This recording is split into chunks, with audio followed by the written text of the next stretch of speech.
Fala galera, beleza? Aqui é o Marcos e no Criatura em Miniatura de hoje nós vamos falar dos Illithids, os Devoradores de Mente. Afinal, Baldur's Gate saiu e tá cheinho deles.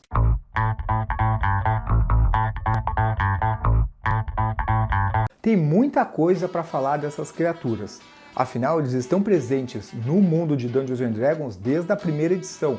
Lá no Manual dos Monstros de 1977 já tinha Devoradores de Mente. E no mundo de Dungeons & Dragons eles têm uma influência muito grande, porque eles foram responsáveis pela modificação de raças inteiras e criação de novas criaturas. Esses ETs com a pele roxa e tentáculos que saem do rosto estão presentes em toda a cultura pop. Eles aparecem no jogo do Baldur's Gate, como eu comentei. Eles aparecem também no Stranger Things, né? Tem uma referência deles ao Devorador de Mentes. E no filme do Dungeons & Dragons que saiu esse ano, aparecem os Devoradores de Intelecto, que são aqueles cérebrozinhos que passam caminhando. Bom, os Devoradores de Intelecto são criados pelos Devoradores de Mente, e nós vamos falar deles daqui a pouco.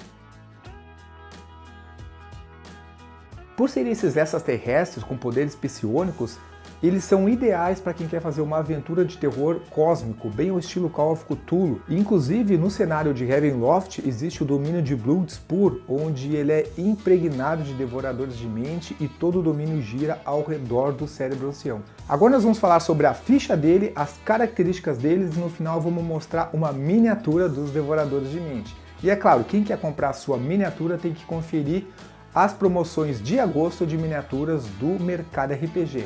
O link está na descrição e você não vai querer perder esse desconto. E é claro, já deixa o seu like no vídeo, se inscreva no canal e compartilha com os amigos. Não custa nada para você fazer isso e nos ajuda muito. Os Devoradores de Mente eles têm origem espacial, né? Eles são ETs mesmo, eles viajam em naves que se chamam nautiloides e eles andam por planos e outros planetas. Eles têm essa pele roxa, gosmenta, um cabeção grandão, meio que com o cérebro aparente assim, e tentáculos que saem da boca. Agora vamos dar uma olhadinha na ficha deles, porque eles são muito poderosos. A ficha vai estar disponível para download lá no blog do Pato Amarelo, o link está na descrição. Eles têm nível de desafio 7, classe de armadura A15 e 13d8 mais 13 pontos de vida, então eles são bem fortes. Mas a principal força deles é do poder psíquico. Eles têm conjuração inata de poderes psionicos. E o que eles podem conjurar? Livremente eles podem conjurar detectar pensamentos e levitação. E a levitação é bem interessante porque eles podem construir covios que usam a verticalidade para subir para o outro local, dificultando o acesso dos aventureiros, que vão precisar escalar, jogar cordas e coisas do tipo. E é claro, o detectar pensamento dá para usar para pegar o pensamento e as estratégias que os personagens estão tendo para invadir o covil dele. Mas o mais interessante é que uma vez por dia ele pode conjurar dominar monstro ou transição planar. Essa transição planar é apenas para ele, mas isso significa o quê? Que ele pode sumir para outro plano. E isso dá uma estratégia muito grande para ele, porque se ele viu que o combate ficou muito difícil, ele simplesmente teleporta para outro plano e pode voltar posteriormente para se vingar dos aventureiros. E outra coisa bem interessante é que ele é resistente à magia, e isso dá uma boa nerfada num mago super poderoso. Ele tem uma magia super poderosa que recarrega no 5 e 6, que é a explosão mental.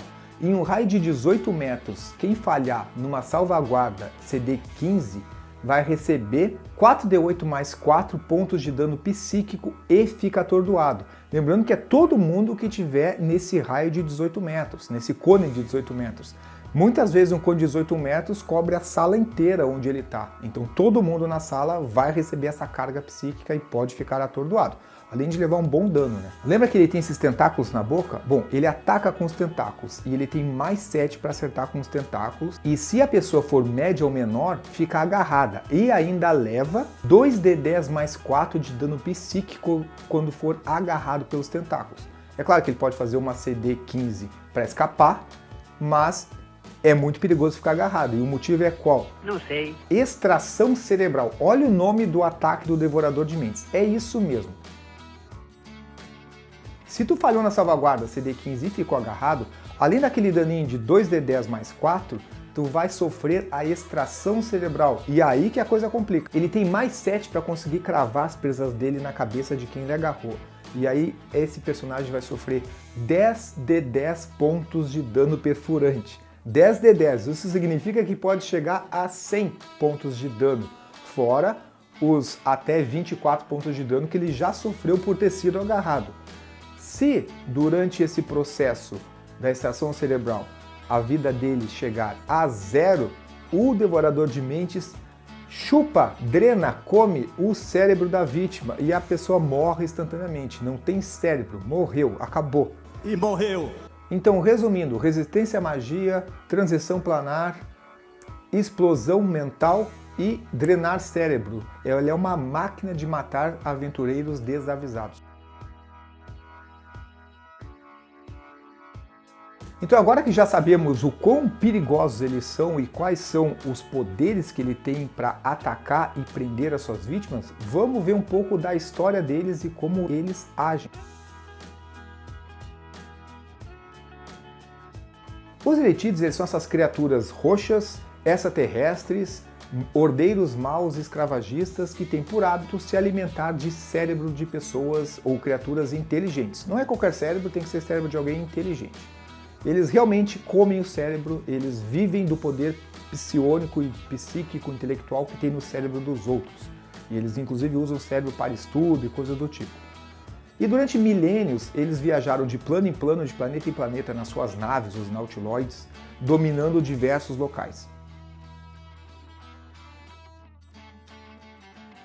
Até que um dia, uma das raças que eles dominavam, os Gifs, descobriram alguma forma de se libertar deles e conseguiram eliminar os Eletides de praticamente todos os lugares.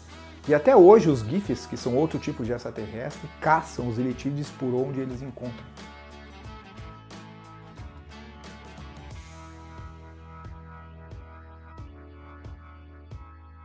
No plano material, os Eletides, por terem este hábito de devorar cérebros e escravizar as pessoas mentalmente, psiquicamente, eles foram responsáveis pela alteração ou até mesmo criação de duas raças. A primeira delas, os Grimlocks, que eram humanos que adoravam os Eletides como deuses e comiam o cérebro junto com eles, aquela coisa toda. Eles foram ficando malucos e totalmente deturpados e indo cada vez mais fundo em Umbra Eterna, nos covios dos Eletides, que eles acabaram ficando cegos e andam vagando por Umbra Eterna. Outra raça que eles alteraram foram os Duergar, que originalmente eram anões como qualquer um outro, só que os anões os Duergar, eles eram bastante ambiciosos em cavar, eles queriam cavar muito fundo, era tipo uma mania que eles tinham. Até que eles encontraram uma colônia de Eletides, e os Eletides escravizaram eles durante centenas de anos. Mesmo após eles tendo se libertado, eles ficaram bem alteradões, mentalmente falando, ficaram maus, vamos dizer dessa forma, e adquiriram poderes psiônicos da mesma forma que os Eletides. Outra raça que ficou maluca por causa dos Eletides foram os Homem-Peixe, e eles agora são loucões, eles idolatram tudo e qualquer coisa que eles encontram e trocam de Deus uma vez por semana.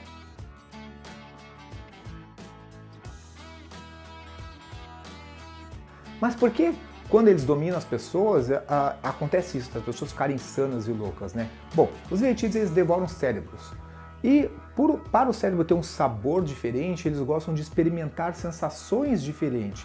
Então eles vão deixar uma pessoa louca, eles vão deixar uma pessoa apaixonada, uma pessoa faminta, uma pessoa desesperada, uma pessoa com medo, para então poder degustar este outro sabor que o cérebro tem, dependendo do sentimento que está aflorando na pessoa. Imagina a loucura que é isso, Durante centenas de anos, uma população inteira passar por processos como este. E é claro que não é só isso, Eles têm uma habilidade muito grande de manipular o cérebro dos outros. Eles podem pegar uma criatura, apagar totalmente as suas memórias, zerar as memórias e reprogramar ela. E ela vai passar a ser tipo um peão deles, vai fazer tudo o que eles mandam, vai idolatrar eles, vai obedecer à colônia de Eletides. Mas eles também podem pegar esta pessoa, reprogramar o cérebro, mas não apagar as memórias, e devolver ela pro habitat dela, para a cidade dela, e ela vai ser uma espiã, porque agora ela está conectada à rede telepática deles e tudo que ela vê e ouve, os Eletides percebem também.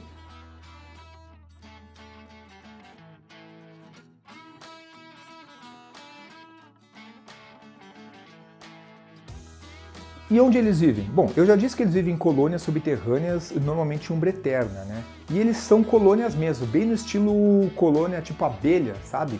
Eles têm uma memória coletiva e uma comunicação telepática, então eles conseguem sempre agir em prol da colônia, todos com o mesmo pensamento, com o mesmo objetivo.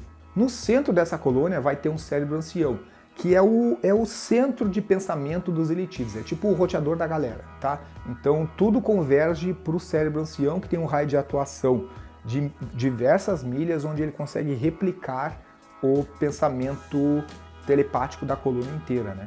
Uma coisa interessante é que por eles terem essa memória coletiva, sempre que tu enfrentar um Elitide, ele vai lembrar de você, mesmo que não seja o mesmo Elitide. Se ele for da mesma colônia, ele vai saber quem você é. Ele pode lembrar, inclusive, que ele lutou com seu pai há centenas de anos, mesmo que este Elitide não tenha lutado, tenha sido outro Elitide, mas ele vai lembrar disso, porque a memória é coletiva, a memória é da colônia.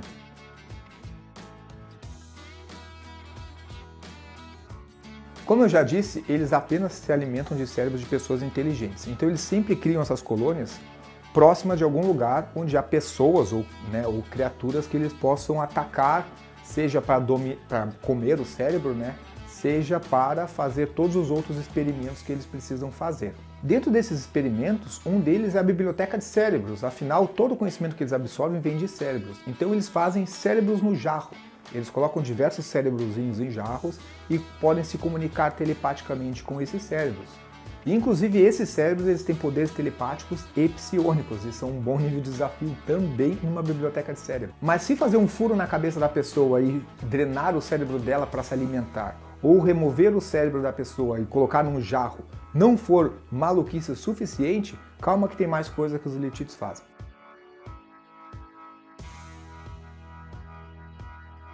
Uma delas, que nós já citamos, é o devorador de intelecto, que é aquele cérebrozinho com patas, que ele é nada mais do que um procedimento que é feito na criatura, né, psiônico, psíquico, e eles extraem o cérebro de uma pessoa e ela vira essa nova criatura.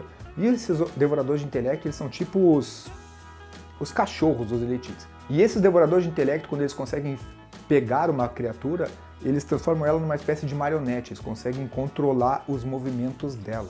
É muito louco.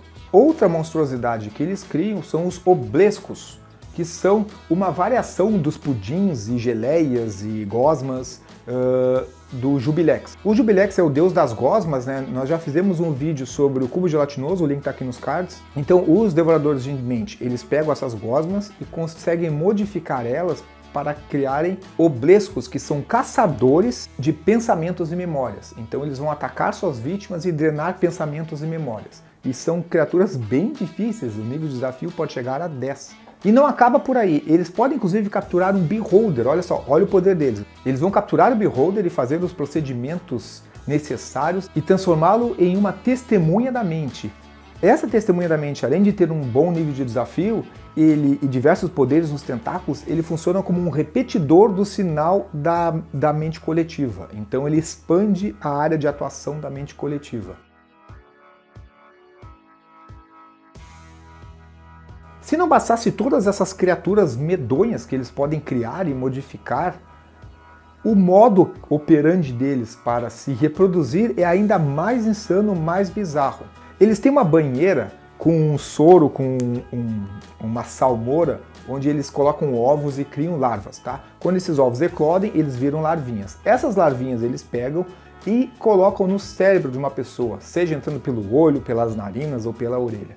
E ela vai devorar o cérebro dessa pessoa e crescer lá dentro. Ela não vai só devorar para matar, ela vai crescer lá dentro e tomar conta desta pessoa, transformando essa pessoa em um novo Elitide. Então a forma que eles têm para se reproduzir é essa coisa bizarra.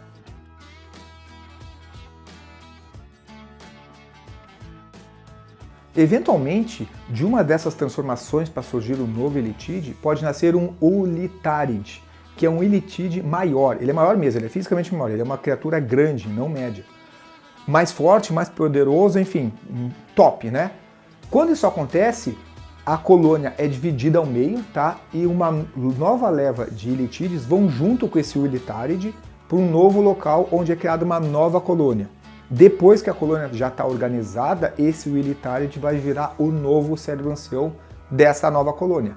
E assim os devoradores de mente vão se espalhando e dominando diversas regiões.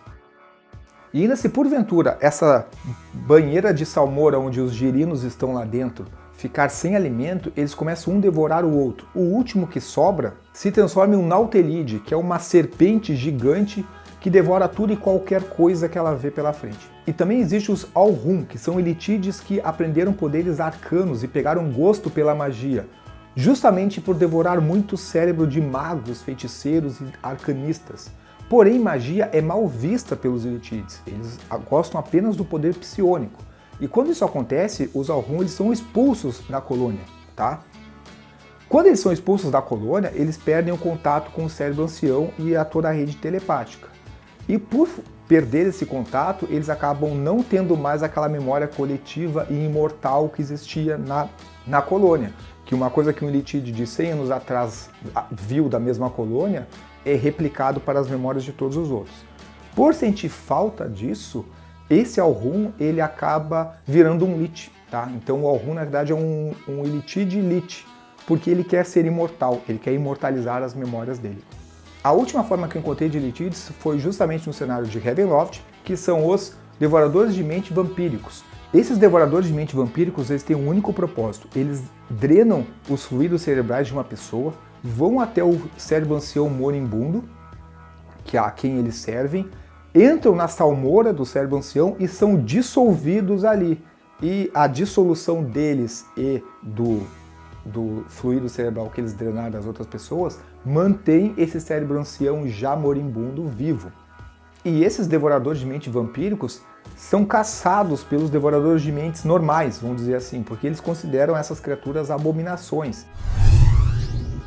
Então é isso, pessoal. O que vocês acharam dos elitides? O que vocês acharam dos devoradores de mente? Vão usar na sua mesa? Coloquem aí nos comentários quais das criaturas que os devoradores de mente criam que vocês gostam mais. Falou!